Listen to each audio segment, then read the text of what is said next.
How's it going, everybody? What's up, all you beautiful faces? My name is Eddie Tobias, a.k.a. Eddie Nomadic, and today I am joined by fellow wrestler, good friend of mine, George Benavides, a.k.a. The Mad One. And today we're talking about basically how to become a professional wrestler. I'm working on a video edit. I'm going to be posting on my YouTube channel later, but I just wanted to make this live video really quick for you guys before we head off to the gym and talk about our experiences so far. I've joined or been in the business for a year now, training at a.a.p.w., which is a professional school here in Austin, Texas. Yeah, a year. Nice, yeah. nice. And so I wanted to talk to the person that actually introduced me to a.a.p.w. because I think it was about a year ago. Yeah. I told you, hey, I'm working on a wrestling movie, and I want to find out where's the best place in the area or in the state to learn the business, so that when I make this film, everyone knows and everyone understands this is definitely wrestling. This is the best wrestling movie ever made. Best there ever was. That's the best there was, the best there ever will be. And so I asked, the one person I thought, I was like, you know what, let me go ahead and ask George. And so I sent him a text and I was like, hey man, where can I go? And he's like, go to a.a.p.w, check it out. He's like, I visited. Hey, what's up? Extreme Negro, what a team. That's right. Yeah, one of the members of What a Team right here. And so I asked him, I was like, where do I go? a.a.p.w. And you sent me a.a.p.w. and the rest is history, man. So just thank you for that, first off. It's what the business is based off of, man, helping as many people as you can. Yep. That's the way I came up. Was one of the first things they told us was always take care of the people that are with you, because the same people you see going up are the same people you see coming down. You've been nothing but great for me since we met, and like I said, you're in I think we just mentioned that you're one of the best cities for anything local. Yeah. And as far as I've known, a.a.p.w. has always been one of the great schools in Austin for sure, in Texas, hands down. Yeah, man, I'm glad that everything worked out in the year down. Yeah, you already kicking ass, brother. So made my debut last December. Commentating now for their live shows on Facebook. So, quick question: if you guys have any questions, feel free to submit in the comments. George is here. So, how did you get started? What was the thing that, you've probably been a fan since you were a kid. What was the day that you were like, I'm gonna get in the ring? The day I decided I was gonna get in the ring, our mutual friend Ace, promoter there at LWA. Shout out if he's watching. I don't know if he's watching yet, but he's gonna listen to this. He started wrestling before he went to the military. He wrestled locally. He came back from the military, and I don't know how we started talking. Like, oh, he mentioned that he wrestled. I was like, dude, let's make a show. And I was like, dude, we can't. He's like, he took me to his guy that taught him. It was more lucha based. Mm-hmm. I admit I'm not that athletic. I can't flip for the life of me. I learned a couple spots. We did that one show in, I think it was October, November, about nine years ago, more or less. Wow. Yeah. And we pulled in, I want to say roughly about 100 people. A lot of them were friends and family. From that show, it's only been me and him. Since the first show to now, we're the only ones that's lasted. We had a very good show that first show. The show was based to donate for the National Army Reserve. Mm-hmm. All the money that was raised was donated to the families if both parents are out on the reserves, or just one, whatever money was raised was for them. The organization loved it, and from there it was, man, foot on the pedal, and we just took off. Just keep going. We've done, I think, a show every month since then. Mm-hmm. If we don't do a show one month, we'll double it up the next month. We just, like I said, we just went from 0 to 100 real quick, and haven't looked back since. I know when we met, so I had made my first wrestling film. It was I made Ed Way on a really small budget. I just wanted to try the Ed Mariachi Challenge. So my first feature film while I was in college was made on $7,000 and try to get it out there. And then we were promoting it. We got invited to go to, it was just through networking, invited to go to a Comic-Con in San Antonio. Mm-hmm. And that's where we met because Preach came up and was like, hey, we like your character. This is so cool. Can we interview you guys? And our first actually media interview, because we had a panel, and it was with you guys. Oh wow, that's awesome. Yeah. See, I wasn't there for that one, but Ray mentioned it. Oh, so it was awesome. Ray and Preach, and they were interviewing us and talking about the film. You sent him some footage of the trailer at the time, and again, it was just small budget stuff. And then he was like, hey, anytime you want to come out to Laredo and promote the movie, so that was my first time in the ring with you guys there. It's back in 2014, I think. The chop heard all around the world. The chop heard all around the Smurf world. So if you're watching, and the first time I had ever been in the ring as a filmmaker, I thought, I'm gonna just sell it for the camera and not really hit. And I hit like that, and everyone was just like, boo. And it was Laredo's they let me know. They're like, that sucked. And the thing is, Laredo's big on lucha, so they'll let you know in a heartbeat of something did not come out. It was Burkhan had put me in the ring, and then I like smacked him in the face, and they're like, "Oh, this guy, he's cool." And then they put us in the ring, and it was like a weird like 3-on-3 kind of bash where the guys came in the back, and me and my actor Ray were in the ring, and we were just like rumbling it out, and then they're like, "Come on, Eddie, chop him," and I hit him, and like nothing. So we'll see. We'll come back to LWA and show you what I've learned in the year. You got to come back. You got to wrestle Bear Hunt again and kick his ass. Well, you know what? I'll be honest. And in the experience that I'm speaking humbly here. What I've learned at AAPW so far, and I haven't graduated yet. I'm still gonna go through my gauntlet. I have so much respect for the guys and girls in the ring training every single Monday, Wednesday, and Friday. And I feel bad I'm not in there with them because I'm doing a lot of the technical stuff behind the scenes. But I feel so much more comfortable now to where if I am setting up behind the scenes, I always have my gear with me no matter what. I learned that lesson. And two, in the case that Pops comes up and he's like, "Hey, can you wrestle tonight?" I'm like, "I got my gear. Who am I going up against?" Yep. All right, cool. Are they a senior or am I working with someone underneath me? If they're a senior, hey, what do you want to do? And Steve DeMarco came and did a class. For those of you who don't know, Steve DeMarco is an amazing guy. Get to Google and YouTube him. Yeah, he's amazing. His story is amazing. He works over with Reality of Wrestling and Booker T in Houston and helps produce their show. And he told us his story of how he got into wrestling and just did a promo class with us there. And it was eye-opening for me. I've been doing more content every other day, partly because of what Steve DeMarco did. And so his main thing is I asked him, how do you balance being a producer and a wrestler? And he said, you're there to help put everyone else over, to help push them to the next level. And if you do that, that's one of the best feelings. And I talked with Pops about this on the Facebook Live on the podcast we did. And he said the same thing, and it feels like if you're there, if I go in and I'm trying to wrestle a match, I really don't care about going over or not. Wins and losses shouldn't matter. Something was told to me is the wins and losses, they look good. They don't matter. It's the experience you let the fans have and the experience you have in the ring with the person you're working. If y'all have quote unquote magic or whatever they call it, as long as y'all are vibing together and you make the fans just go nuts from beginning of the belt to the end of the belt, that's what matters. Yep. The wins and losses at the end of the day, 20 years down the road, nobody really matters. All they remember is you remember this particular spot, or do you remember this? Do you remember? Yeah. Like that's what people remember moments above anything else. Especially in the day and age now that everything's fast. Everything has got to be done fast. Nobody's gonna want to watch an Iron Man match, an hour-long match. No one. There's not gonna be another Shawn versus Brett. Yeah, it's hard. It's gonna be hard. But as a kid growing up, I remember that match. I may not remember the whole match, but I remember the key points of, hey, you know what, this is what that match was. And in this day and age, it's the same thing. And you know what I love about what's going on right now at APW? So like Papa Don came back. Actually bought out AAPW from George. George still teaches there. Okay. He had some investors come help out from Spain who had no idea about wrestling, but just saw the passion that he had for wrestling, and were like, "You're speaking passionately about it. Let's help you get back into it." And the one thing that he definitely has and brings to it is all those old school matches and the old school storytelling. The storytelling is key. I mean, if you're a fan of wrestling, it doesn't really matter if you're doing a super kick party or if you're throwing one knockout punch. Storytelling is key. And as a filmmaker, that spoke to me more than anything. Like that little light bulb went on in my head. Like, oh, wrestling is like a movie. You have the good guy versus the bad guy. Why is he doing this? Why is he doing this move? It's not just because it's a cool high spot, It's because, there's like... It's a setup to the high spot. Exactly. Yeah. And once I learned that, I was like, okay. It makes more sense. Now I get it. No.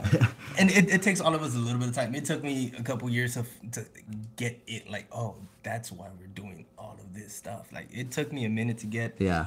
Now that I kind of get it, it's a little bit understandable, and I see other people working their matches, and it's like, like it just makes way more sense. So did you? Sorry to interrupt, but did you train for a while, or did you just throw where did you train? I was thrown into the wind by Ace. So you didn't train professionally. It was just like, let's try it out, go. Those first 3-4 months of shows were just I knew how to take a back bump and a front bump, and that was it. And Okay. it was Ray's gonna take care of you. Nice. That's all he told me. I'll take care of you. Don't worry. Don't worry. I was trained in Laredo by Ben Bones. He was a local wrestler there. He used to travel up to San Antonio to work with Anarchy Championship, if I'm not, or I want to say Anarchy, or if not, ACW is here in Austin, and then RCW, River City Wrestling, is in San Antonio. Yeah. There was a hardcore wrestling scene in, I want to say the 2000s. Chino Reyes. I love Chino Reyes. They were working out. I can't remember the name of the company. He was big there, and he helped. Ben was one of the main guys that helped train us. Local luchador from Laredo, Joker, helped train more or less on the lucha spots, on the certain cardio stuff. It wasn't until I came up to train with Madness, Kevin Knight, Virus. They're the guys that gave me the ass-kicking proper training for about a year. I would travel on my days. I work for 911. I get 2 days off a week. On my 2 days off, I would come drive to San Antonio, get my ass kicked, drive back down those 1.5 hours, come back the next day. Basically, and I think Madness above anybody else. He saw something in me I don't think anybody else saw. We built a year-long rivalry based off the name because we were both named Madness. I told him, I go, dude, you could have been like anybody else. And you know what? That's my name. Stop using it. Yeah. He saw the potential money that could be done. He helped train me. We did some matches here in San Antonio. We all leading off to that big match for the name, and I had no problem putting him over to put the name. But again, he's been wrestling longer than I have. But he took the time out to train me, to help me. Kevin, Virus, they all took their time out to help me. They didn't charge me. They didn't care. They just wanted you to grow. They wanted me to grow as a performer, and I can't thank those guys enough. So everybody there, TWE, TWA, man, those guys are above amazing. And the good thing now, they're helping our younger guys with bookings and stuff like that. Yeah. So we built that relationship to where now we help each other out, man. And that's the whole point of it. It's part of the business. You know, you do meet some people that come across as, you know, they have egotistical and they're on there, but it's like, by the way, really quick, Lieutenant Dan. Hey, Lieutenant the voice is watching. Hello. Welcome. Yes, you did build a solid network, and seeing LWA grow from even when I just joined the first to now is amazing. It's blowing up. Again, Dan's very helpful to thank. Onyx, the guy behind a lot of the magic, Preach. Preach. Yeah. Preach. Winston, he's one of the guys, just media-wise, helps so much. Ace with the booking and all that stuff. A lot of the stuff is his ideas that he comes up with. And again, it's on us to put the idea to paint, you know. But Dan with the networking, he's amazing doing that stuff, helping us put us out there where we need to be, to people to get a good look at us. Mm-hmm. That's what I like about when I tie in filmmaking to wrestling is that there's so many. You have your actors or your talent, right? You have your actors or your talent, and they come in. By the way, was it LWA to ECW? So you have your talent in the ring, you have your talent on set, and then you have your director, which would be like your promoter, putting the matches together and coming up with the storylines. Then you have your producers behind the scenes, you know, and then of course all the technical people. There's so much that goes into just putting on one show. Like I underestimated, and when I first started, I underestimated what it took to put on a show. I just thought, you know, the ring's there, go, you just do your stuff. Yeah. There's so much behind it, and like I said, and again, you as a filmmaker, like I understand now more what it is that y'all have to do on the media side, since you're doing a lot of the media for AAPW. Like, you guys are the superstars of. We do the simple stuff. We just do the wrestling. Y'all do the hard part, and I help, like, locally for LWA. I try to help preach, especially with the water team stuff. Since it's mine and Onyx, which is killer, by the way. Thank you. Oh, you had Christy Janes over there, you know, former AAPW graduate. Our great celebrity member, Christy Janes. Yes, she was rocking the water team shirt. I saw that online. That was pretty cool. Photo shoot should be coming out. We did a photo shoot last time she was in the LWA, and we did a water team photo shoot with her, and pictures should be coming out soon. Awesome. When me and Onyx came up with the idea, I wanted Preach in that because, again, he has similar mindset, the filmmaker mindset. Yeah. He's behind it, so he sees it. All the promos leading up to us versus the Lucha Brothers, without Preach, I don't know how any of that gets done. Those were killer. Yeah. A lot of that is him. I came up, I would harass him very odd hours of the day, like in the morning. And I was like, dude, I want to do this and I want to do this. And he's like, okay, we'll do it like this. He has patience because I see things, but I don't know how to express. Like, this is what I want. He was able to get the Rubik's Cube and figure it out. It's like, okay, this is how we're gonna do it. The promos came out way better than what I thought they would come out because of my head. The way they came out were very different, and he just made them look like gold, man. Yeah. So what you guys do to me is the hardest part of what we all do. Honestly, and, the physical stuff is easy. Yeah, it's a lot of fun though because I mean it's working with everyone to tell a story, working with the guys in the back to be like, okay, what kind of message you want to send? What do you want to get to the audience? It says preaches the foundation and look of LWA on camera. Yes, behind the scenes. So the unofficial member of What a Team. He doesn't want to say that. He doesn't want to say he's part of What a Team, but yes, he is. He's Winston of What a Team, and without him, I'd be killing Onyx, choking him somewhere, and Johnny would be looking in the mirror at himself. And if you guys, by the way, have any questions, feel free to put them in the comments below. I'll definitely get to them. So my second question for you. So that's how you got started, right? When training. What was the day that you realized that, you know what, there's potential, I believe in myself, I'm gonna make it to WWE, ROH, what, or are you still kind of working on that? I'm still working on that now. I think we all do a little bit in a way. I did the WWE trial spot, and even then, I know I was at the right place at the right time. It was first, they needed smaller guys to make the Ascension look great. I was just lucky enough that Booker had a lot of his students there. The great Shane Taylor was there. Very good buddy. I met him there. That guy is amazing. Ring of Honor, watch Shane Taylor. That guy is money. Booker had a lot of his big guys there, and they were just looking for smaller guys. In wrestling, we all know WWE is the land of the giants. That was the one time it was thankful that I was small. Yeah. And I got Spartan to come in to help out with that, and I don't think I would ever be ready for WWE because I know their style is just 100% different. It was good to knowing that trial match. I worked the trial match with Papi C there, and I had good feedback from Regal. Kind of explained, you need to work on certain stuff, and it was a good measuring stick to know where I'm at. I know I'm never gonna ever being done learning. And it's something that we're always taught. Always, once you graduate, once you're done, you're still learning. You're still learning. You're always learning. Always keep your mouth closed and your ears open. Yes. It's something that was always told to me. So if I feel like I'm ready, I don't think anybody will ever be ready. No matter what, you'll never be ready.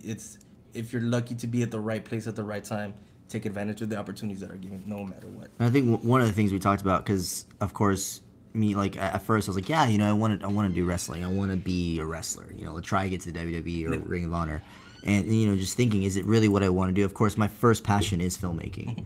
So I've always thought that maybe if I do this and work on this and then I apply to WWE as a producer and make a film, they're going to look at my resume and be like, or look at my following and say, well, you don't just produce movies, you know the wrestling business, you know how to wrestle. I can throw you in the ring to promote the film and you'll know how to take a bump. I'm going to teach you that, and that was kind of my goal from the beginning. And then I just fell in love with, the process and everything. You fall in love with, people say, no, you fall in love with the bumps. Yeah. That feeling is just amazing. So like get in there and I'm like, feeling comfortable enough to go through. So after all the hard, work and training, and now it's like, it takes a lot of time behind the scenes. And I see that what I'm doing is helping APW grow, helping the wrestlers grow. So if they make it to WWE one day, or they make it out to New Japan, that, I can say I helped them in a way.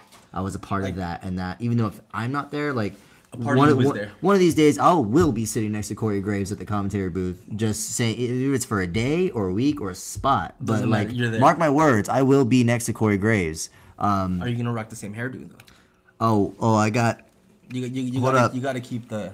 I don't know. It's hard to like avoid that hair. I mean, Corey Graves has yeah. I mean, it changes colors every other month, so. You know what? I'll just leave the hat off. There you go. So y'all can see it. You gotta live the gimmick, baby. There you go. We have a question from Extreme Nero. So who helped you come up with the team? Are you asking about, I guess, the what a team concept? Yeah.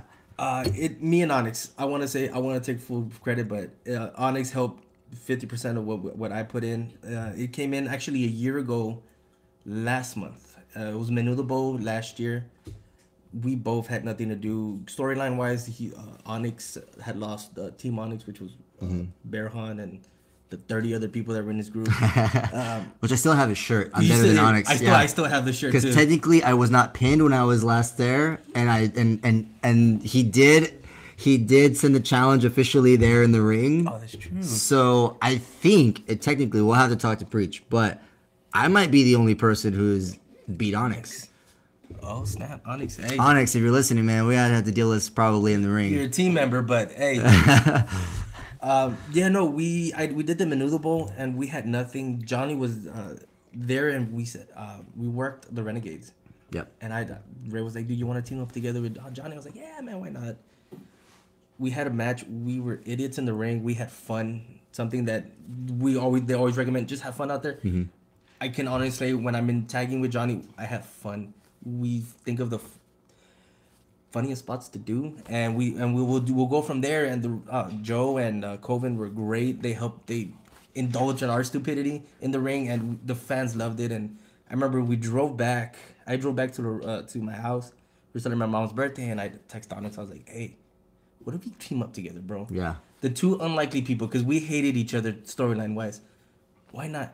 I was a heel that had nothing to do. You're a heel that had nothing to do. Johnny's in another world, not doing anything. Let's get together. Let's make a team. We took about 2 to 3 weeks, and we're like, "Oh, what will we call each other? What will we call each other?" And everybody who knows me, I have an obsession with Whataburger, and we just came up, "What a team! What a team! Oh yeah." It's been rolling since then, brother. It's funny. It's funny because there's a hashtag "What a Team." Yeah. And there's like thousands and thousands of posts. So you guys kind of like snuck in there perfectly. I was like, perfect social media strategy right there, not even knowing. We've tagged Whataburger in all of our stuff that we do. We haven't gotten the approval, but we haven't gotten the negative yet. Yeah, so they're kind of watching. So they're kind of. I hope they're watching. If they're watching, we're not asking for money. We just want your thumbs up, and we're good. Yeah. They live off of Texas made. We're Texas made, brother. My thing is, it's like it's just supporting it, you know. Exactly. Like, you're doing it for a good cause. You're not really trying. Of course, I'm not trying to get money off. Hey man, what a team! Go eat Whataburger. It helps. My body's made by Whataburger. I have a low center of gravity, so people don't pick me up and I don't lose. That's my strategy. I've actually eaten Whataburger 3 times this week, and I haven't had Whataburger in like 6 months.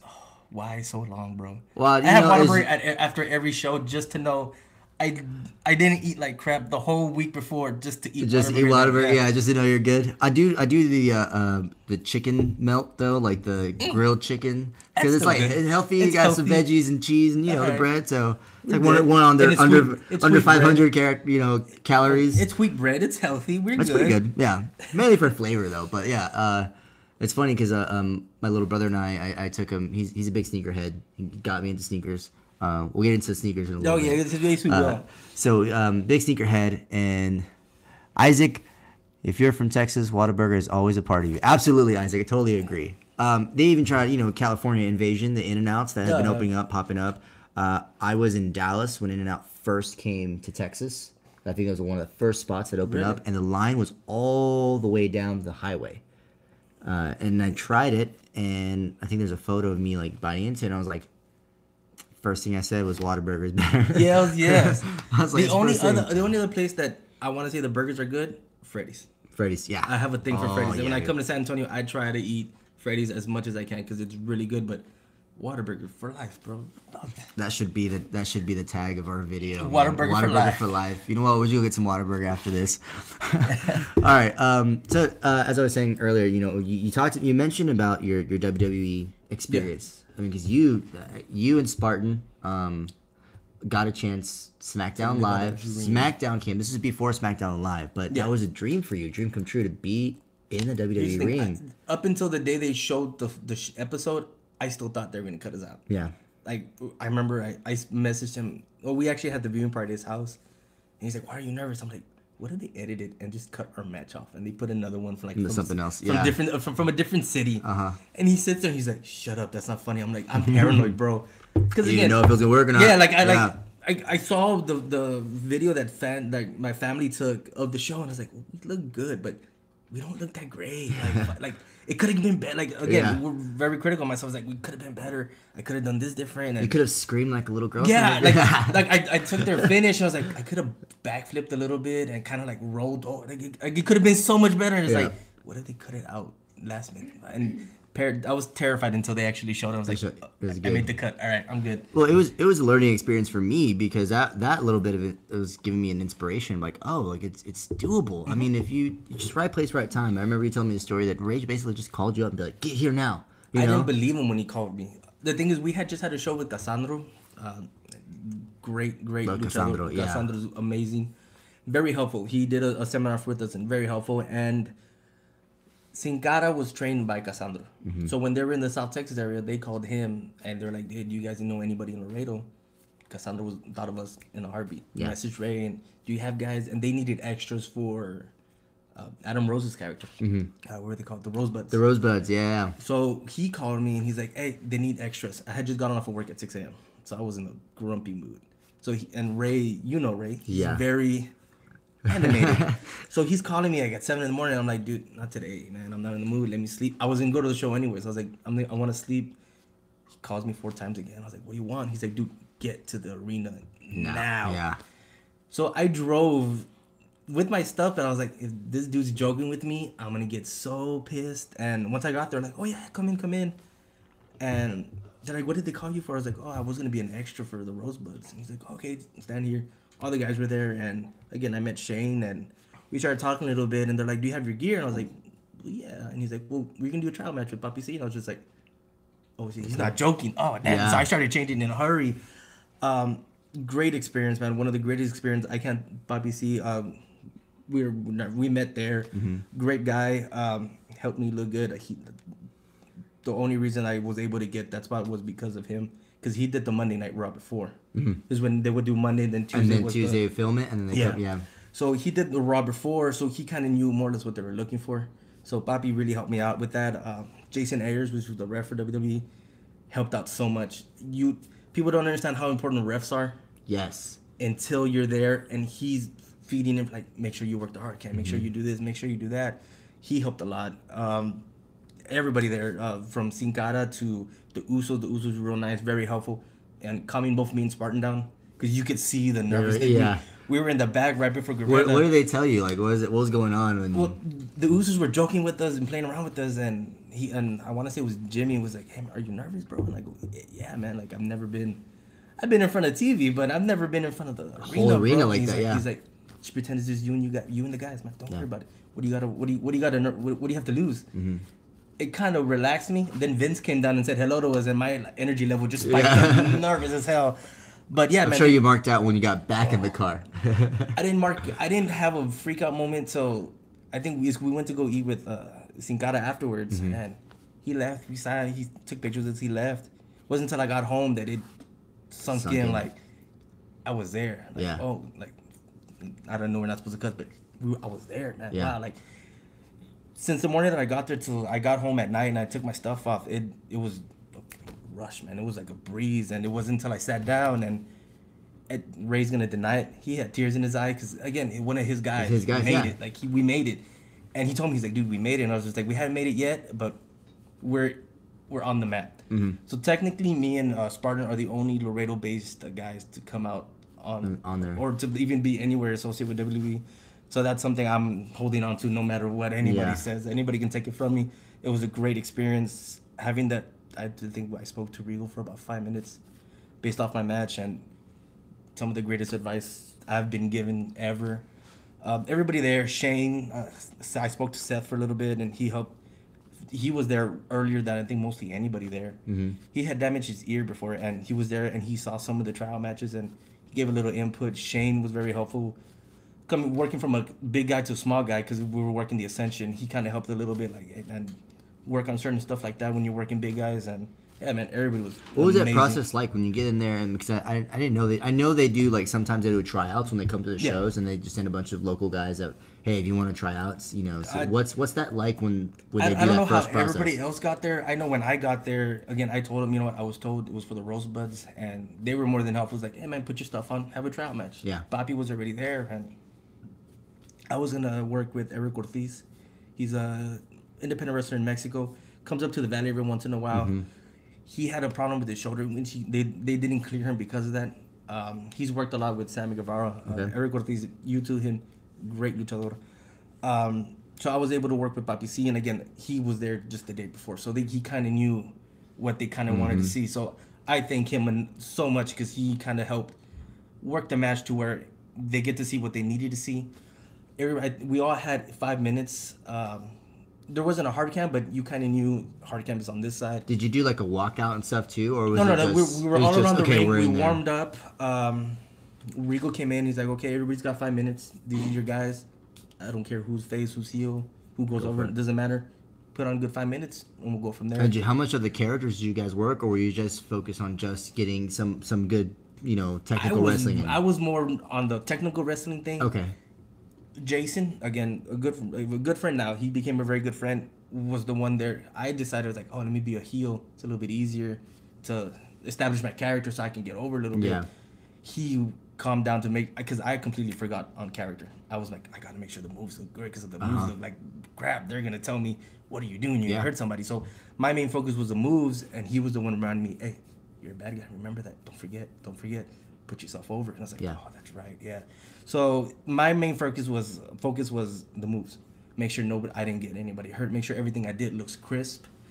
But WWE is a big character-based company, so. Neto would like to know if you were on WWE right now, who would you like to face? Cena. He's the guy. He's the man, bro. End of the day, dream opponent would be Daniel Bryan, because of course, as an indie guy, as an indie guy, he's our guy because he was the definition of the indies when I got into the indies. Him, Seth, but it was Daniel Bryan was the man. Him and Colt Cabana, but the man, John Cena, bro. That's a match. That's the top of the totem pole. That's the guy you want to work with, hands down. I don't care what anybody says. That guy is great. He's a great performer. He knows the system and he knows how to get over. And if you can work with him, you can work with anybody. He's phenomenal on the mic. He's phenomenal on the mic. He can put on anybody the fly over. I like. See, I'm not a typical wrestling fan. I think Roman Reigns is great. Yeah. I see nothing wrong with him. The mic skills, he's more of a be a badass. Yeah. Don't talk about it. Be about it. Cena kind of punked him out. A little bit on that one episode. That one episode, yeah, he punked him out. Cena knew that he was gonna out talk him, and he kind of took advantage of it. But it worked. But it worked. It put heat on it. It made the match more interesting because Roman got out of the Roman character and became the Joe Roman, and he went straight at him, and it made for better TV.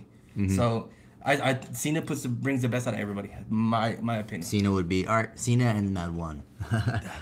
So second question is, how do you see yourself now? I mean, obviously you lived the experience of being in WWE in a ring, right? Yeah. So for me, like when I was doing MMA, my favorite MMA fighter is Tim Kennedy. Ooh. Yeah, I have so much respect. Veteran, special forces, Green Berets. I mean, like that dude. He's a man's man. Dude is awesome. And watching him, go through the ranks, I was just a huge fan. Being in Austin as well, so I was like, you know what, I want to meet him one day, and I want to work with him maybe in the ring one day. So I trained mixed martial arts, and I think about a year in. And I found a school nearby, and a year in, I was, doing my first tournament, jiu-jitsu tournament, and guess who was at my mat? No, really? Yes. Tim Kennedy was at my mat, and it was my second match. I lost my first one via nasty armbar. I respect, brother, for doing the jiu-jitsu. I've tried it. If anyone out there, so if you do jiu-jitsu or know anyone that does jiu-jitsu, when you go to a tournament, they're there to, like, break your arm in half. It's not like working with each other in the ring and wrestling. You go to a tournament, or if you're working at your gym or your dojo, you're training with a brother. You're trying to get each other. You're doing the 75% because I'm not trying to hurt them. Yes, but it is so fast on the mat in a jiu-jitsu tournament. I did not feel like my elbow was up here, like it was hyper extended, and I didn't feel a thing for about 3 seconds, and then 3 seconds afterwards, I was tapping out. I was in pain, but my adrenaline was going. I didn't feel the pain for another 2 days. Damn. Oh, wow. Yeah. I was on a high only because the second match I did, I won. My coach didn't see it. My teammate didn't see it. Tim Kennedy saw it. That's all that matters. And Tim Kennedy basically was like, thumbs up, brother. Like, that was a good finish. That's all you need. I swear, I didn't care what happened the next match. I told coach, I was like, I quit. Like, that's better than any belt. That's better than any championship. That's better than anything. The medals. That was the one person I wanted to meet, and my roommate will attest to this. Is that when we went to UFC in Austin, he was there, and I was trying to shout because I was like, "Oh my gosh, Tim!" You know, we ran down from the top all the way to the bottom to try to see which fighters we can meet. We met Cowboy outside, Cowboy Cerrone, who's coming back. We met Guida, Clay Guida. That guy's awesome. There's photos on my Facebook and all that stuff. Yeah, and Tim Kennedy, and I was like, damn, Tim. He just yelled out, and he came back around, saw me. I was all excited and shook my hand, and then walked back.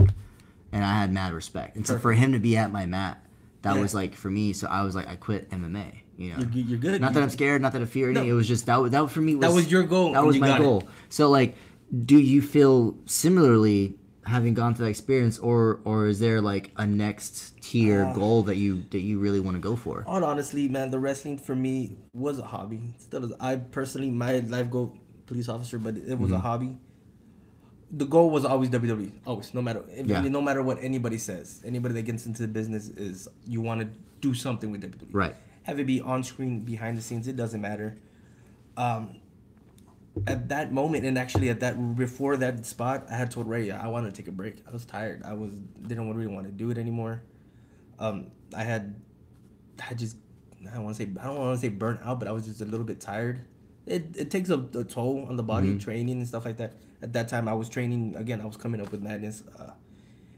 That re-energized me so much. I was like, okay, if I got a tryout match, I want to get another one. Yeah. So as of right now, if I can try to get a tryout match, it doesn't have to be WWE, Ring of Honor or WWE, just a tryout, just to not to get signed, just to know where benchmark, just to know, hey, you're here. And you know, I worked Rocky Romero, and for having him just tell me, you know what, bro, like I would work you again. I would love to come back down and help you and work with you again.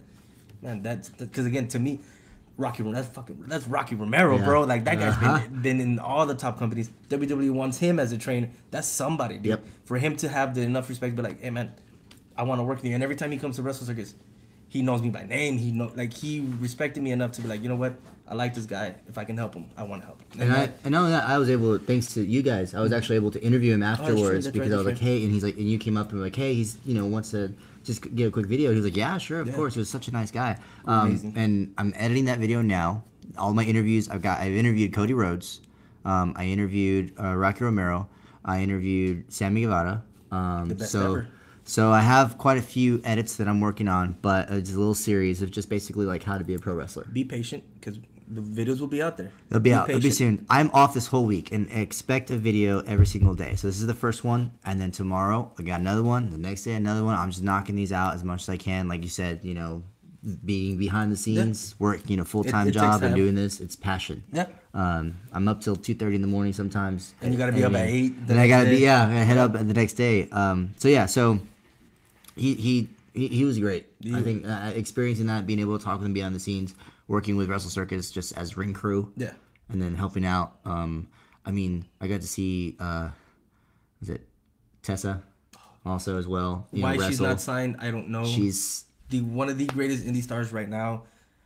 Okay, fantasy booking. Put her and Charlotte together. Oh yeah. With 2 rookies, create the official 2 new horsewomen. Take over all of WWE's That'd be a division. great storyline. Get one girl from NXT, one girl from SmackDown, and you keep Tessa and Charlotte as the top two faces in each company. Her father was backstage, and the reason why I saw him, not just because it was him, but because the shininess and the size of that Hall of Fame ring that was on his finger. He was very nice, by the way. He's an amazing human being. He's super nice, really giving tips backstage, and I'm just absorbing all of it. Yeah. But yeah, that was a really crazy experience. You see, I met him at Wrestle Circus, and me and Ray, I took Ray to all Wrestle Circus with me. Because, again, we may not always get along, but he's a brother. And we stood there and we're like, bro, is that? Oh, my God, that's Tully Blanchard. Oh, my God, dude. And at the time, my ex at the time, she wasn't a big wrestling. Like, she was a fan, but she wasn't a fan. She didn't understand. Man, that's who that was. That's royalty standing there, bro. And he came over, he signed one of Ray's belts, and took the time out to say hi to us, talk to us a little. Man, that's amazing. He's an amazing human being, brother. And again, one of the cornerstones of wrestling, brother. Yeah. The Four Horsemen will forever be legendary. They each knew their spot, and they changed what it was to be a stable in wrestling. Because now, if you think about it, everybody wants to be the Four Horsemen. Yeah. Everybody, any, what a team wants to be like the Four Horsemen. Yes. Yeah, man, like that's the image you want, is to be forever remembered like those guys. Mm-hmm. So yeah, no, Tessa Blanchard has to be signed soon. So, other than, of course, any of the Four Horsemen, who are your favorite WWE legends? Legends, does Mysterio count as a legend yet? Not yet, right? I would say, I mean, he's still there. Technically there. Yeah. Shawn, I mean, legendary. Yes, absolutely. So Legends, Taker. And Taker. We got the Takers here. Just character-wise, Mm-hmm. I don't think anybody's had such a character that shouldn't have worked will work for so long. Yes. His character... And evolve and change. Change. He knew that he needed to change to go with the difference where wrestling was going. And he knew what to tweak at certain times to stay relevant no matter what. Shawn, he's right here. Speaking of which, go ahead and unbox that. Oh, for me. there we go. We're doing the unboxing. I started doing this. I wanted to save all of these for unboxing videos to put up on YouTube, but I'm tired of gimmicks for YouTube videos. No gimmicks needed. Thank you. Yes, perfect. Seriously, like, I mean, I'm talking with you here. I could save these and make other videos. I don't care anymore about doing YouTube gimmicks. Have fun. I'm having fun with it. And again, it's the good Shawn Michaels. It's the heartbreak hit stuff, yes. Shawn Michaels. This is my favorite. Put up to the camera. This is my favorite wrestler of all time. With the mullet. San Antonio native. With right? the mullet. Let's clarify. Look at that mullet. With the mullet. Look at the mullet. These Funko Pops also are like really detailed. I started doing these like I have an fun. addiction. I noticed that. I've seen your wall on Instagram and Facebook. Yeah, it's bad. It's basically like, so you see from like that corner all over here, full of. Okay, and those are the box ones. I have a box of the ones I've taken out because I was dumb when I first started collecting, and yeah. But I don't collect. I just like them because they're cool. And eventually, you know, like I can't take these to the grave with me. Not that it's saying I'm totally gonna do that. You're gonna take another hole with all my with stuff all your there. Yeah. But like I don't know, like I want to pass these on to just, you know, kids, any kids that are watching and just like, you know, characters. Like I've got a little Roman Reigns, you know, from those little mystery ones. Ted DiBiase. I have the same Ted DiBiase. Yeah. And then of course I might actually keep this one. Oh, you have to. Brother. Penta. I mean, that's handmade, hand painted. From what was told to me, they were all handmade. So yes. That one, I would. These are like these are like one of a kind, you know. So yeah, so that's those are the figurines. I've also got. Let's go ahead and just do this. The Rowdy one with the whole Ronda Rousey coming out. The Rowdy one, Roddy Piper. That's good. I mean, so George Eliza, who's the creator of AAPW, founder of AAPW, he wrestled as Mr. Mexico. He wrestled, I mean, all over. I remember him as Mr. Mexico. He actually wrestled against Rowdy. Oh, did he? Yeah, he did. He had a match against Roddy Piper. Oh snap! I didn't know that. He also wrestled against Chavo Guerrero Sr., which is why Marty, who had Chavo's when he passed away, had Chavo's on there. Man. I will say this is like the worst sound in the world for me, and it gets me every time. Is the 10 bells. Oh, I can't. I mean, it doesn't matter who it is, but every single time, it hurts. Yeah. Because even more now that I'm part of, you know, I feel like I'm part of the business. Especially when you meet them. Yes. Because Chavo worked with us a couple times there in Laredo, and he was such a great person. Very helpful for us when he didn't have to be. We had signed him just for the match, and he would get there a little bit early.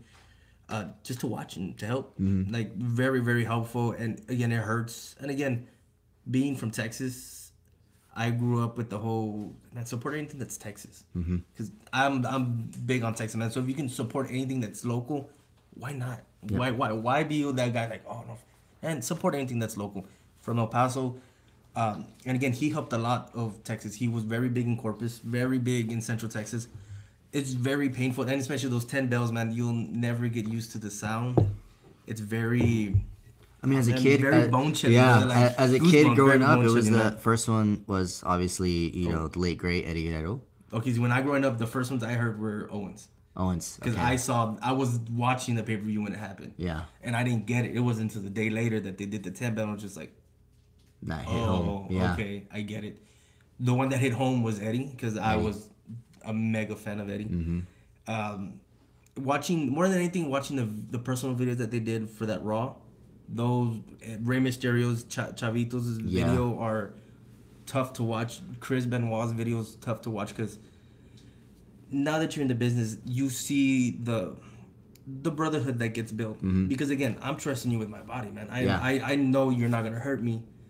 So when something tragic like that happens, it hits home. Like, you don't believe, man. And Well, you've shared blood, sweat, Yeah. tears, them in the ring, and training. You know, driving on the road. I haven't had the experience of traveling quite on the road as much. Those are but fun. but yeah, I've heard a lot of Ask Eventually, Ray I'll about have our some road road stories. trips. But yeah, like that. I think for me, like hearing the 10 bells is always tough. And the first one for me that really struck home because I did get to meet him was Manny Villalobos. Oh, that's another one. That was a legend in Texas as Oh, well. absolutely, man. And he was at the show where we were promoting the movie. Yeah. I got to meet him. I didn't know who he was, but I did get a chance to sit and talk with him. And he was telling me his story and going through it. And I was like, wow, this is amazing. I met him when I came up to San Antonio for one of the TWA shows. He wasn't working the show. He was just in the crowd, and I worked. I think it was my first match. My very first travel outside of the Laredo booking was me and Gabe the Babe. If you don't know who Gabe the Babe is, YouTube him. He's amazing with the Care Bear suit. Versus Madness and Chino Reyes, and him and Rudy Boy both came up to me, gave me a little bit of hey, you need to work on this and this. I really didn't know who he was at the time. Again, I was a year in. Madness sat me down, was like, all right, this is who he was. Gave him up YouTube, Google.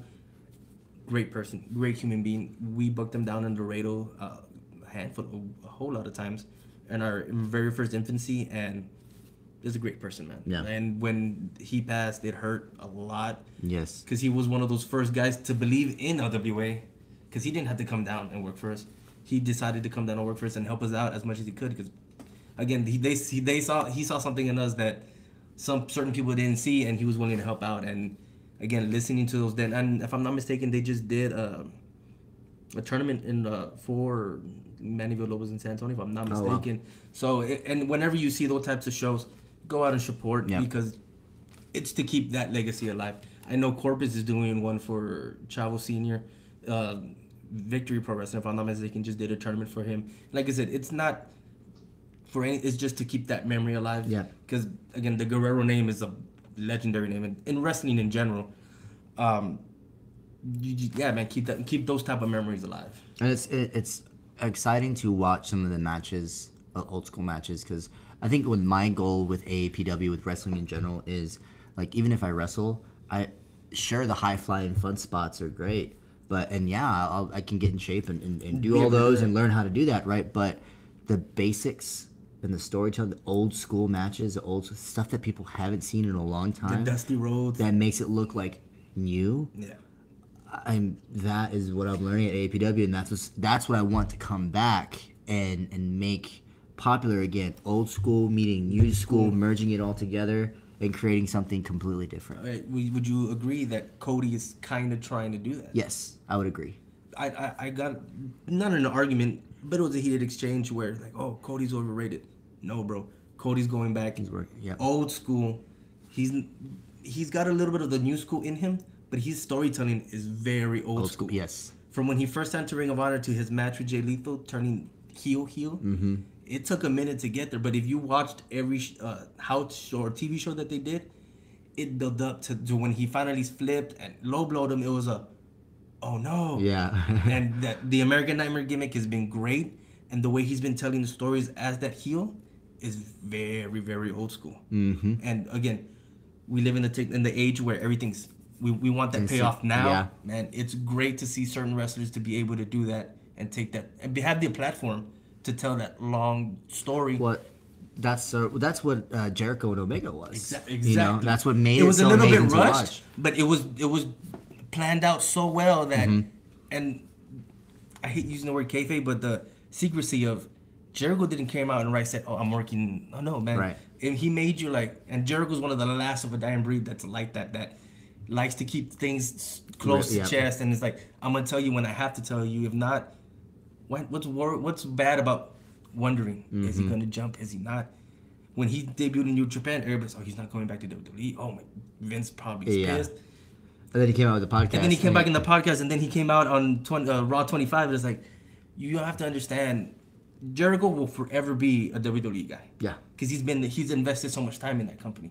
No matter where he goes, you think of Jericho, you think of WWE, YTJ. YTJ. So Vince knows that's his guy.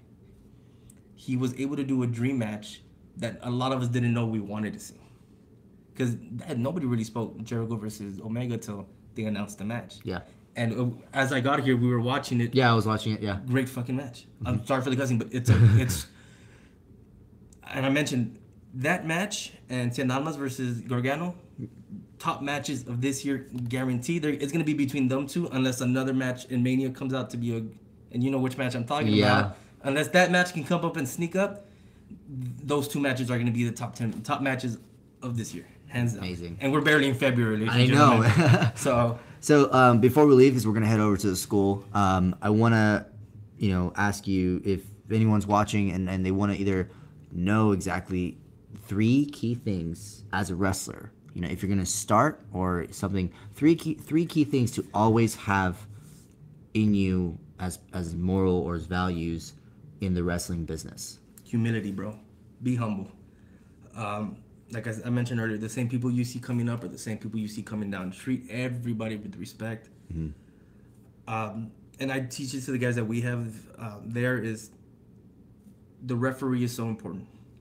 The promoter is important. The media guys are important. Because without you guys, we do the easy part. We do the wrestling. That's the easy part. Treat everybody else around you as important as you want to be treated. It's the golden rule. Treat people the way you That's a golden rule. But it's emphasized in wrestling because, again, the guy you're working with, you treat him the respect that you want him to treat you. The referee, he's just... No, man, that referee makes or breaks that match. Because if you have a bad ref, nobody's watching. Yeah. It's very important. The media guys, you can be doing all this great stuff. Without the media guy putting your stuff out there, filming you, doing your promos, nobody's watching. You're just a guy talking to a wall. Yeah. Nobody's paying attention. Treat everybody. Be humble about where you're going and what you're doing. Rudy Boy was one of the main guys who helped explain that to me. Is always be humble because it can all be taken away in a heartbeat. Yeah. Not physically or anything like that. It's just maybe one day people stop caring about who you are. You never know. Again, if I'm not mistaken, Punk said it best. You're just a spoke on the wheel, and the wheel's gonna keep turning no matter what. No matter what. So when you have that time, take care of the time that you're there. Be humble with people. Take care of people. Help people out. Again, Madness and them didn't have to help me the way they helped me, and the way that was taught to me is the way I teach the guys. I'm not a trainer by any stretch of the imaginations. Right. I help kids with what I know. The guys that we have a handful of very good young kids, and I always tell them, you can go out, do the seminars that Hybrid is doing. Go up if they can come up with you guys just for a day. If you have a weekend off, drive up. It's a 2-3 hour drive up. Learn from you guys because you guys are already teaching something that I don't know. Just absorb as much. And there's great people out there that are willing to teach because we're all fans of the same business. Yep. I want to see the business grow. So my top 10 things is be humble, always learn. You'll never stop learning. No matter what, you'll always learn. You always have something to learn, and always be ready. Always be prepared to whatever they ask for you. Okay, I need you to do this. My gear is actually sitting right behind you in the red bag. I'm ready to go. That's the one thing. That was another thing that was always told me was always be ready to do something, no matter what it is. If it's something small, like I said, I didn't have to have that match with the Ascension. It could have been the Rosebud. That's a learning experience. That's learning how to put that character over to help Adam Rose get where he needed to get. The filming process of all of that is just a learning process, and just always keep your mouth shut and your eyes open and your ears open to absorb as much as you can. Right. That's my top 3 things, I think. Fantastic. All right, well, I guess that's going to do it for us today. Thank you so much for joining us, driving all the way up here. No worries, man. I know we were going to get into sneakers. The reason why, the reason why the whole George is up here, the reason why is he was selling some Space Jams on Facebook. Yes. And he was like, anyone out there wants some Space Jams or a size 14? I'm not a size 14, but I've always wanted a pair of Space Jams, and so is my little brother. And him being a big sneakerhead, we actually last night left at like 2:30, I think, or 1:30 in the morning.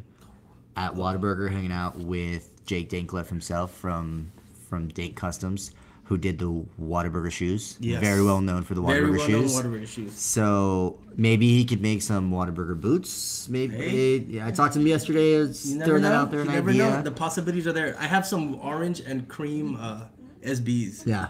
That I would love to fucking customize to the Whata team. Me and Onyx have actually talked about. Here's the thing. You've seen Onyx with the new getup, right? Yeah. I love the suits. Uh-huh. Can we tell him, put some cargo shorts on? Oh my gosh. And with some orange SBs, yeah, you look like a boss. He doesn't want to do it, but we'll see. If you guys want to comment below, we'll send it over to Onyx and Spicy Onyx needs to rock Spicy Onyx the cargo shorts and the SBs. He doesn't want to because he's got skinny legs, but I think they would look good. But yes, this all started off shoes, and again, I started when I broke out of my shell was because of wrestling and sneakers. Yes. My best friends at the time, the guys that I got the shoes from originally, are all sneakerheads. My very first pair of Jordans that I bought myself with my money were the Metallic 5s. Oh. They were dead stock. I sold them, unfortunately. And again, shoes are a part of wrestling. Yeah.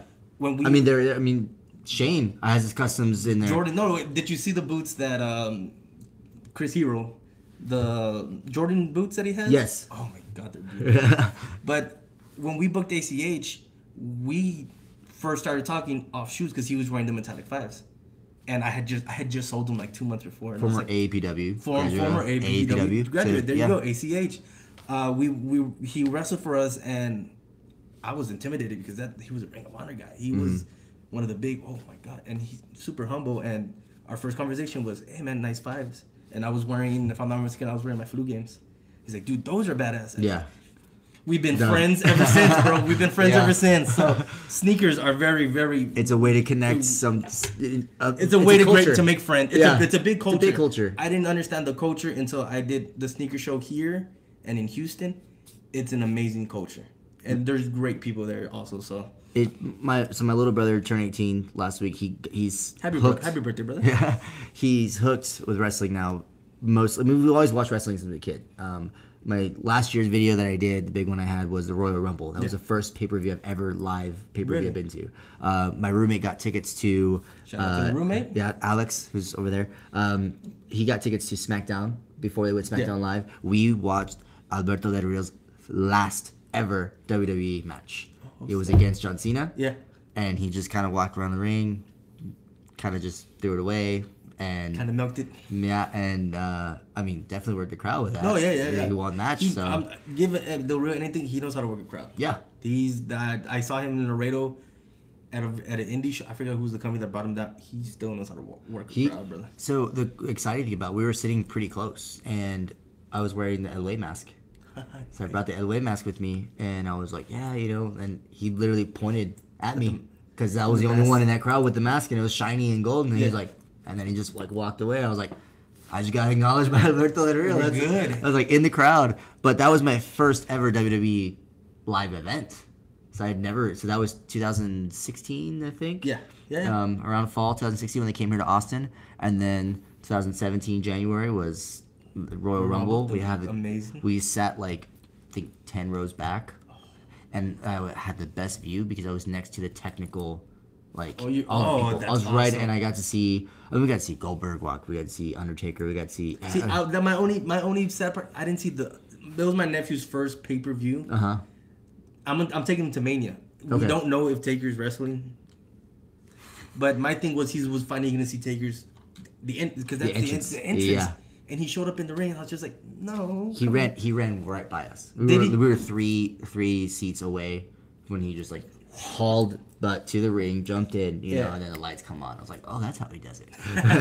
Man. But it was amazing to see all the technical like guys behind the scenes pushing all the buttons and technical directors. That's what I like going to the shows for. Yeah. It's how they make the show run. Bigger.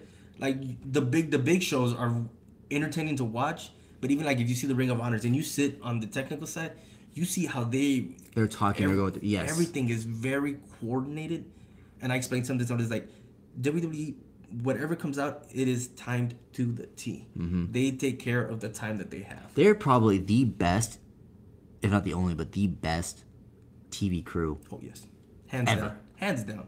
weekly shows every week, knocking out content every week. I mean, they work harder than anyone else. And the sad part, they're never up for any awards because I believe, and I could be wrong, but I think WWE has it in the contract they're not allowed to give out technical credits.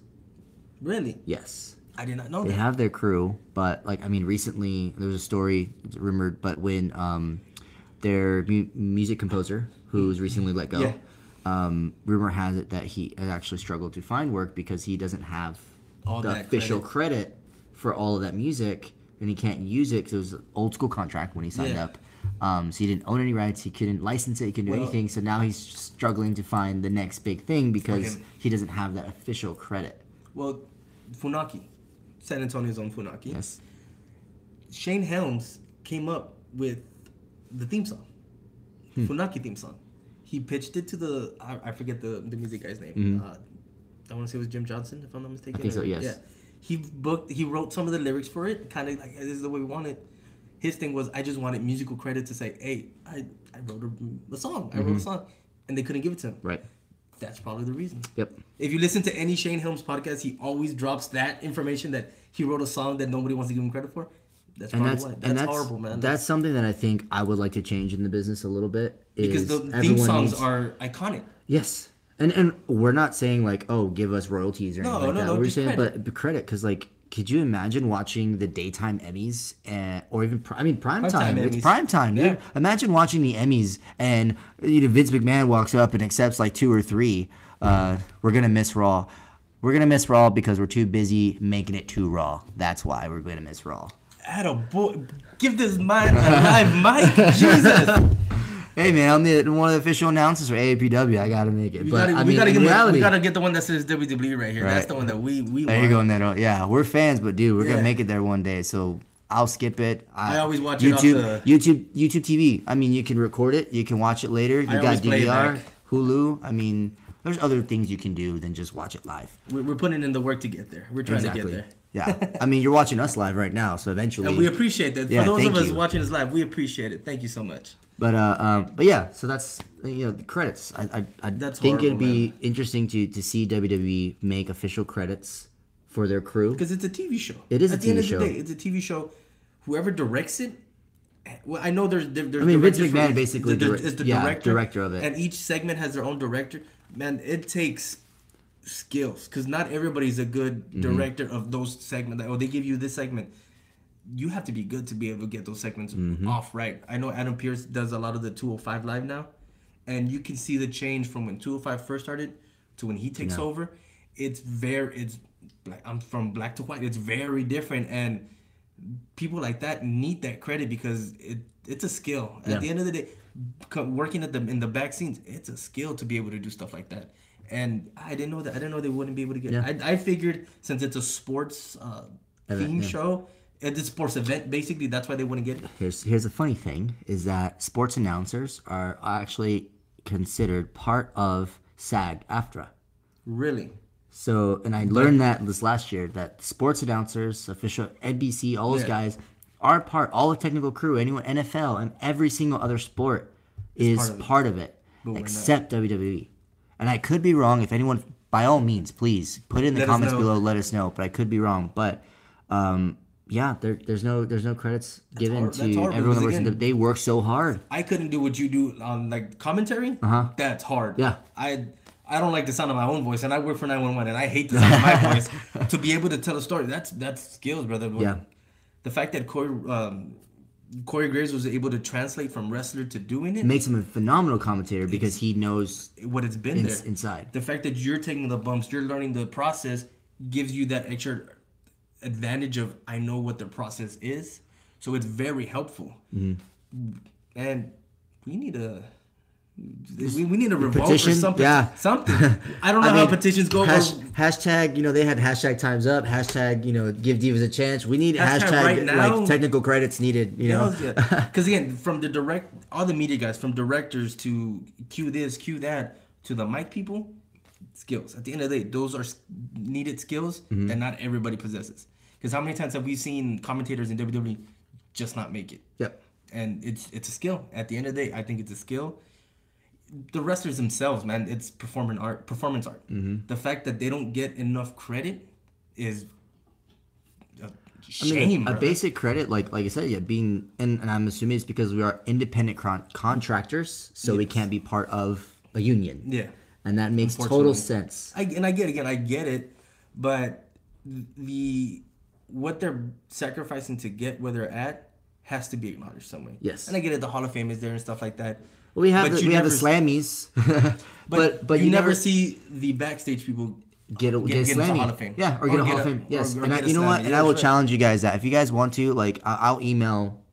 I know one of the producers from Raw. Okay. I met Nico. Okay. Backstage. I'll send him an email, but it's not that we're asking for credit or asking for experience. It's the fact that like it would be nice to have, even if it's a little segment during the commercials. Hey, so and so, this is the guy that did this, and this is, for best segment of the year. I mean, and they give awards to the wrestlers, which is amazing, phenomenal. The fans Whoever vote. produced the Friendship Festival with Kevin Owens Yes. just needs an award. I am sorry.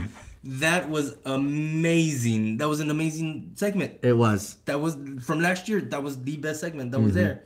It was greatly put. The comedy was there. The drama was there. If I'm not mistaken, I listened to on a podcast.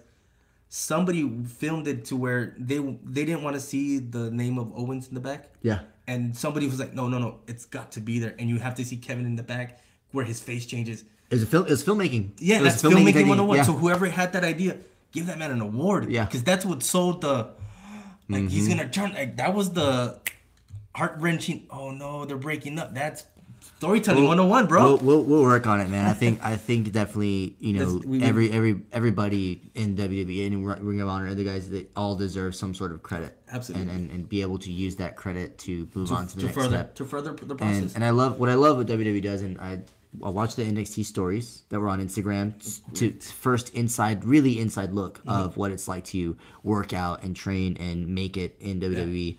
And I love what Regal said at the end of that story was that, if you don't get signed, don't take it as take it as a learning experience. You're more than welcome to come back to the door. He mentioned something very similar to me. Well, to all of us that were there, because once we finished the tryouts, put us all together. He's like, I didn't see anybody that great today. That doesn't mean that you're not good. Yeah. It just means you got to work on certain things. And it leads back to the same thing. At that place and time, we weren't ready to look at you yet. You never know. Yep. Shane Taylor, he was there. Nobody was really looking, and he's in Ring of Honor now, and he's doing, again, I'm a big Shane Taylor fan. I'm sorry. That guy's amazing. The transformation he did to his body, and it's just time and place, bro. It's all timing and placing, and never stopping your hustle. Yep. Just because they didn't see you today, that doesn't mean they're not going to see you tomorrow. Don't get lazy on your stuff. Always keep working. And there's that has nothing to do with wrestling. It's anything in life. If you're at work, whatever you're doing, don't just take it like, oh, I'll do it tomorrow. Don't worry. No, man. If you're not hustling, somebody else is out there hustling to take your spot. So always be on your toes, no matter what. And I've been doing a lot of thinking lately, and instead of thinking, I'm like, let's just do it. To try and get it right. I guess it's the filmmaker mindset of it's got to be perfect shot and all that. But it's like, just put it out there, put content. One of the people who've been helping me, I've been reading a lot of Gary Vee, watching a lot of Gary Vee. For those of you who don't know Gary Vee, Gary Vaynerchuk on YouTube, get his books. I mean, get on Podcast. it. His podcast is great. Wrote Crush It. His sequel just came out. Crushing It. But basically, anybody who wants to be a professional wrestler, read Gary Vee. And the reason why I say that is I've been telling all of my, fellow wrestlers in the gym this, is that we live in a technology day in the new age where if you can be the most talented wrestler on the planet, you can have the most amazing skill, you can be in the best shape of your life. Vince McMahon can see you and walk into the door and be like, wow, he looks great. But if you have 0 followers on Instagram, if you're not using Snapchat, nobody knows about you? if nobody knows who you are, it doesn't matter. And that's why I'm trying to put this content out there, is trying to get guys like George, guys like, Steve Areno, anybody, just put out there and get them more followers, more fans, because when they make it, if I make it, or when I make it, there you go. People know, because they can go back to this first ever, live stream and see how it's evolved and gone through. Yeah. So read his books.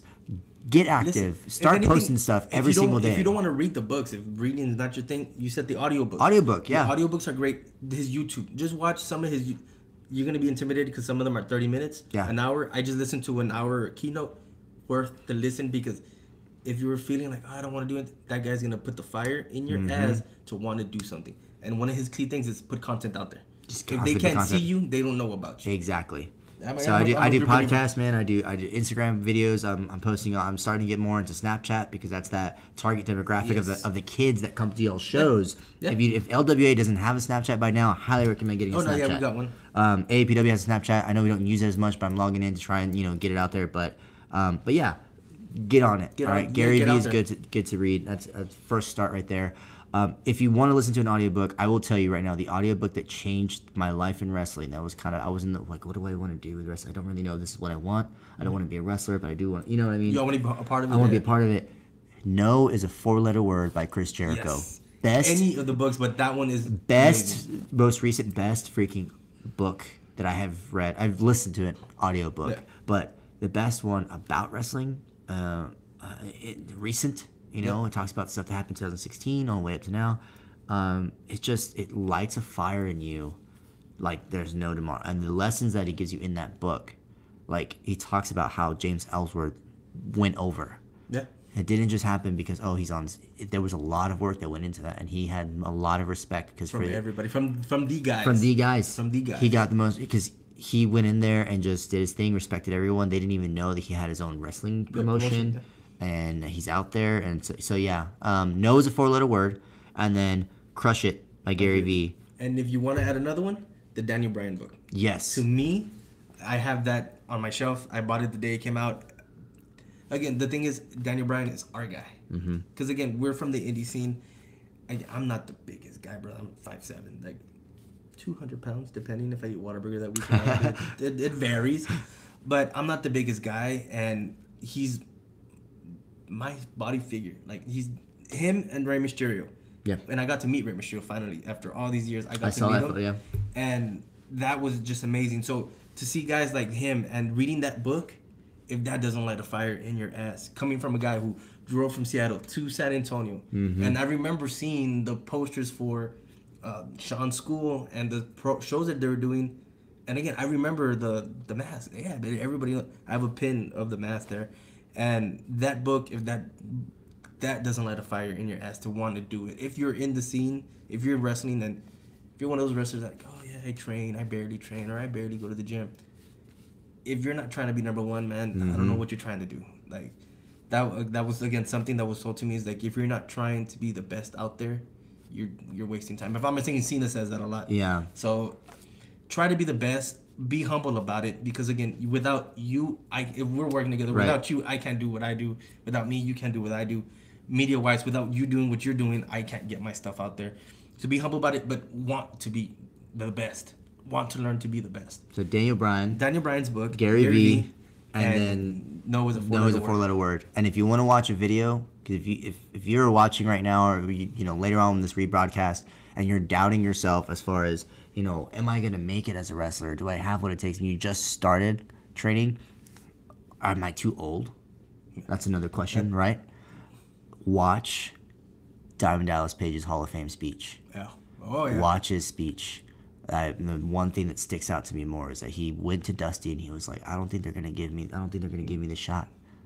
I'm never gonna hold that championship belt. And excuse my language, but he literally turns to me. He's like, then why the fuck are you here? Why? There's the door. You can leave right now. Why are you here if you don't think that you're gonna make it? So that's my challenge to you guys out there. Is if you're doubting yourself, and I'm trying to spend as much positive vibes as I can out there. I never like to talk bad about any other promotion, any other show, anything Peace, like that. Peace, love, and positivity, brother. That's the Kill them with love. Yeah. Believe in yourself. Take this message from George himself, who's been through. He's been in the WWE ring. He's been on stage. He's putting on shows. Follow him, but just believe in yourself. Main is what George always says. If you have me on Facebook or Instagram, whatever, if social media that are out there, we'll plug it in a little bit later. Ask me, man, talk to me. Doesn't matter. I'm pretty sure Eddie's the same way. Like, just talk to us. We're not bad people. Like, we'll be more than happy to help you out. Like I said, I drove 3 hours just to help him out. I see nothing wrong with trying to help each other out. Be positive. Yeah, try to be as positive as possible and just get your stuff out there. Get your foot in the door. Yeah. if you're thinking too much about it, you'll never do it. Just try it, do it once, and it's a snowball effect. It'll roll from there. So if you're willing to try, quick plug, go ahead, look us up, AAPW. Here it's 1702 Aldridge Drive in Austin, Texas, Suite 82. We put on shows every single Saturday, so come by, check out the matches. We have a really awesome roster. This week we have... And you're breeding a great roster. We are breeding a great roster. Yeah. And there's our tag team match that was this last week. We streamed live on Facebook. This Saturday, we are doing something pretty amazing. Something that I will not say what it is. There's some secrets out there. You have to watch. But just watch what we're doing. We are changing the game of wrestling. We are changing the game of independent wrestling just by what we're doing on Saturday. So stay tuned. Facebook Live, that's where we're going. So follow us at official AAPW. It's Facebook. We got Twitter handle, Snapchat, Instagram, pretty much everything at official AAPW. Follow us there. George. Ours, I gotta represent our promotion, LWA, Laredo Wrestling Alliance, on Facebook, social media. If I'm not mistaken, it's Laredo Wrestling Texas. On Twitter, the group What a Team. We are on Facebook, on Twitter, and on Snapchat, and all that. It's my personal one, _Madwin. Let us know what you think, man. If you want to see certain shirts, me, Johnny, and Onyx we want to have fun, brother. We want to be the young bucks of Texas, brother. We just want to have fun and just do what we do and just be entertaining. If you want to ever learn how to wrestle, AAPW, Christy Janes is a great wrestler. ACH, all these guys that they're breeding is fucking amazing. Ricky Starks. Ricky Starks. Oh, yeah. Ricky Extra Starks, ladies and gentlemen. Aaron Solo. If you don't know who Extra Talented is and you don't know who Ricky Starks is, I am one of the biggest Ricky Starks fans. I've been blessed to work with him. He is amazing. He is very, very just a great wrestler. He taught me how to do a proper body slam. Really? Yeah. He how to stand, how to purpose stance and base yourself up. I mean, we worked with him in the ring, and that was after that day. It snapped. You just got it. Yeah. He's great. AAPW guys in Austin, Texas, in the surrounding. What's the little town of Round Rock and stuff? Pflugerville, Round Rock, yeah, pretty much everywhere. If you're in the area, you want to learn, come on in. It doesn't hurt to try. Yep. Don't live life with the regret of I could have done it. Try it. Just say you did try it, and if you didn't like it, it's not for everybody, but you tried it. Get it out of your system. Visit them. If you're in the San Antonio area, two of the schools I recommend, the TWE with Rudy Boy, Hybrid with Chris Marvel. Two guys that have produced also great wrestlers. Thunder Rosa's out there. Thunder Rosa's out there. She helps out with the Hybrid. Sabotage is another show here. There's wrestling out there, guys. Support it. AAPW guys. Like I said, I've seen a lot of the Facebook Live stuff. I haven't been able to visit a show yet. I'm gonna get a chance. Yeah, I'm gonna get a chance. Coming April, I have weekends off from work. I will be coming up to see you guys. I can't thank you enough for this, brother. Thank you so much, George. We're gonna be visiting the school in a minute, but peace, love, and positivity. Put it out there. Have fun, and show support. That's the only way he's gonna make it to WWE, guys. If you show support and help him out. Absolutely. This guy too. Thank you guys so much for joining us. Appreciate you watching. As always, I'm Eddie Nomadic, a.k.a. Eddie Tobias. You can follow me on Instagram at Eddie Nomadic. I'm on Twitter también at Eddie Nomadic. YouTube is at youtube.com/Eddie Tobias as you're watching right now. Subscribe, like, comment. Let me know in the comments below what you want to see. If there's someone you want me to interview, if there's anything you like in the background, in the lights, whatever you want me to, I will go out and get it and try to make it so that you guys can get a one-on-one inside look of what it is we do. But most importantly, as I say, if anyone ever comes up to you and they doubt you, even yourself, I want you to look them in the eye and I want you to say 2 words: watch me. Later.